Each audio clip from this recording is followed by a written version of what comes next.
Hello, I'm Tom Carson, President of the League of Women Voters of Glendale Burbank. With me today is Renee Leask, another member of the League. This year, the League of Women Voters is celebrating its 94th birthday. It was formed in 1920 when women first gained the right to vote. The League has been active here in Glendale and Burbank since 1940, so we're celebrating our 74th birthday locally. Membership in the League is open to all people, all voting citizens, men and women. Associate membership is open to all others. Our website is lwvglendaleburbank.org. The League of Women Voters is a recognized leader in voter education. We provide complete and nonpartisan information about candidates and ballot propositions. Today, we will present nonpartisan information on the two ballot measures on the upcoming June 3rd primary election. Our presentation of each proposition will be in 4 parts. We will describe the existing situation, the changes being proposed by each proposition, the estimated fiscal effects of those changes, and then present the key arguments in support of or opposition to the propositions. It's important to note that the League of Women Voters does not write these arguments in favor or opposed. We are just telling you what the supporters and opponents of each measure are saying, but the League does not vouch for the accuracy of the arguments. For your convenience, the League of Women Voters has nonpartisan voter information on the Internet. We'll tell you more about that at the end of our presentation. So because there is a bond proposition on this ballot, we thought it would be helpful to provide background information regarding the state's current bond debt, as well as the impact that approval of Proposition 41 could have within the framework of those obligations and the cost of paying them off over time. What are bonds? Bonds are a form of long-term borrowing that the state uses to raise money for infrastructure projects. The state sells bonds to investors and agrees to repay the investor with interest over a specified schedule. Bonds are used because projects such as roads, educational facilities, prisons, parks, office buildings, and veterans housing involve large dollar costs and are used for many years. The use of bonds helps to fund the initial large dollar cost, which would be hard to fund out of day-to-day revenues. Also, the repayment of these bonds over time means that future taxpayers who benefit from the facilities will also help to pay for them. The state sells different kinds of bonds. General obligation bonds are the most significant type of these bonds and are largely repaid from the state's unrestricted general tax revenues. These bonds have to be approved by the voters, and then their repayment is effectively guaranteed by the state. The bonds proposed in Proposition 41 are this type of bond, the general obligation bond. There are also revenue bonds repaid from a designated revenue stream, such as bridge tolls, and also lease revenue bonds, which are repaid from lease payments by state agencies who use the leased facilities. Neither type requires voter approval, nor is their repayment guaranteed by the state. The state must repay the principal of its bonds plus annual interest cost to the investors over time until the bonds are fully paid off. The interest cost of repaying the bonds depends primarily on the current interest rate when they are issued and the time period over which the bonds have to be repaid. It's expected that the bonds proposed by Proposition 41 would be sold using a 30-year term, similar to how homeowners use a 30-year mortgage, at an expected interest rate of about 5%. The state currently has a total of about $85 billion of infrastructure bonds outstanding, almost 90% of which are general obligation bonds. In addition, about $33 billion of infrastructure bonds have been approved already by the voters and are expected to be sold in the coming years as additional projects needed to be funded.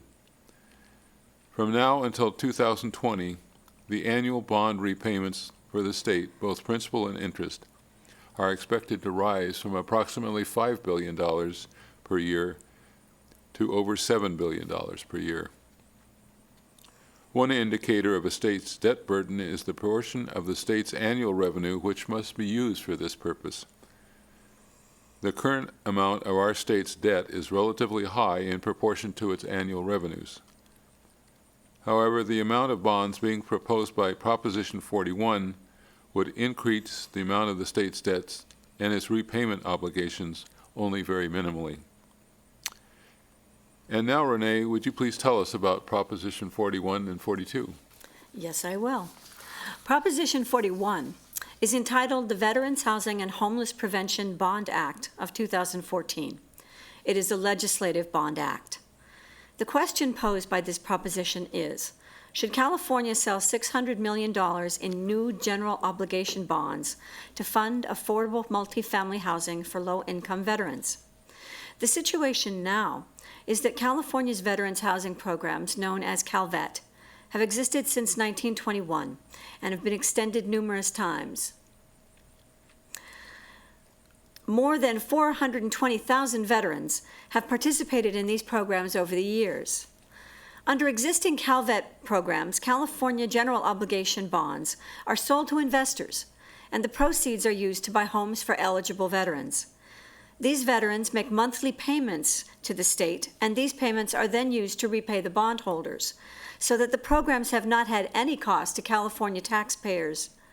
However, since 2000, the number of veterans using CalVet programs has declined significantly for various reasons, including changes in veterans' housing needs. Most recently, in 2008, voters approved an additional $900 million in bonds to replenish funding for the CalVet program. The proposal under Proposition 41 is that $600 million of these bonds would be restructured and sold to fund affordable multifamily housing, such as apartment complexes for low-income veterans. These new bonds would be repaid by taxpayers rather than by the veterans involved, as has been the case in the past. California would use the funds from the bond sales to provide local governments and nonprofit and private developers with partial financing assistance, such as low-interest loans. Housing built with these funds would be rented to low-income veterans, that is, those earning less than approximately $38,000 per year. These units would be affordable, meaning that the veterans' rent payments cannot exceed approximately $11,400 per year. An accompanying state law would mandate priority for projects including supportive housing for veterans who are homeless or at risk of becoming homeless. In particular, at least one-half of the funds would be used for housing for extremely low-income veterans, those earning less than approximately $14,000 per year. The legislature could make future changes to improve the program, and the state would publish an annual program evaluation. The fiscal effects of the $600 million of general obligation bonds would be repaid during using general tax revenues. The cost of these bonds would depend on their interest rates and the repayment period. Assuming that 1, the interest rate averages 5%, and 2, the bonds would be repaid over a 10-year period, the bond repayment cost would average about $50 million annually for 15 years, or a total of $750 million. Up to $30 million of the bond proceeds could be used to cover the costs of administering the program. Supporters say that this is a fiscally responsible proposition that will help thousands of homeless California veterans get a roof over their heads. By using previously approved but unsold bond funds, Proposition 41 doesn't create new taxes or add new debt to California.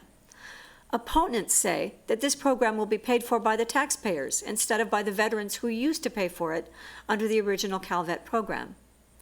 If the funding does not go directly to the intended beneficiaries, there is risk of possible mismanagement and waste.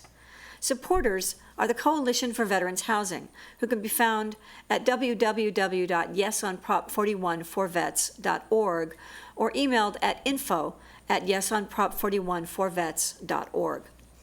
The opponents are Gary Wesley, who can be reached at garywesley@yahoo.com. Gary Wesley is a Northern California attorney. He wrote the opposing argument as an individual. As of now, there is no known campaign opposing Proposition 41. Proposition 42 is entitled Public Records, Open Meetings, State Reimbursement to Local Agencies. It is a legislative constitutional amendment. The question posed by this proposition is, should the state constitution be amended to require local governments to comply with state public access laws and to eliminate the requirement that the state reimburse such bodies for the cost of such compliance? The situation is that state public access laws include the Ralph M. Brown Act, which requires governmental bodies to provide public notice of agenda items and to hold open meetings, and secondly, the Public Records Act, which requires governmental bodies to provide copies of governmental documents to the public upon request. Local governments must comply with these laws, although this obligation is not spelled out in the state constitution. Under the Constitution, the state has been required to reimburse local governments for the costs of complying with these laws and any other laws mandated by the legislature. However, due to the passage of Proposition 30 in 2012, the state's obligation for reimbursement was eliminated from the Constitution.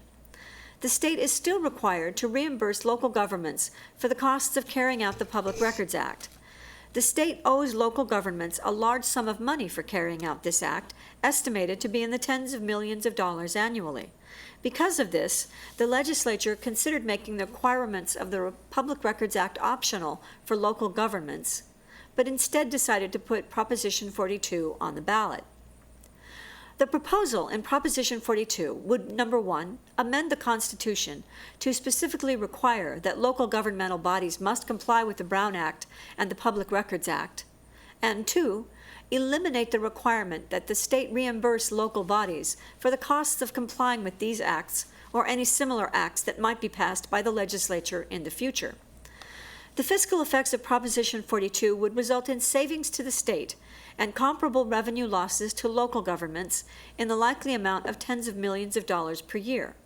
There could be further costs to local governments, potentially in the tens of millions of dollars a year, if the state imposes additional such mandates on them. Supporters say that Proposition 42 will cement in the Constitution the public's right to know what the government is doing and how it is doing it. Proposition 42 will clarify that local government agencies, and not the state, are responsible for the costs of compliance with the public access laws. Opponents say that local governments can't be relied upon to comply fully with these laws if they must bear the costs themselves, and that it's wrong for the state to impose the costs of complying with these laws on local governments. The state should continue to pay those costs. The supporters include the First Amendment Coalition. They can be reached at www.cnpa.com/prop42 or emailed at pscheer@firstamendmentcoalition.org. The opponents are Gary Wesley, who can be reached at gary.wesley@yahoo.com. Gary Wesley is a Northern California attorney who wrote the opposing argument as an individual. As of now, there is no known campaign opposing this Proposition 42. Thank you, Renee. We hope that we have given you enough information today to make your decision on these propositions on the June ballot. Our thanks again to the City of Burbank, and especially Drew Sugars, Public Information Officer, and the outstanding crew of the Burbank Channel, Walter Lutz. As I mentioned in the opening, the League of Women Voters has a website that is designed to provide voters with more information about the propositions. Its address is cavotes.org. And if you are interested in tracking the contributions made in the campaign, you will find instructions on that website as to how to track it. You may also have questions about your personal ballot, how to get an absentee ballot, where your polling place is, and who's running for the state and LA County offices. You can find all of this and more on another League website, www.smartvoter.org. Thank you, and be sure to vote by June 3rd.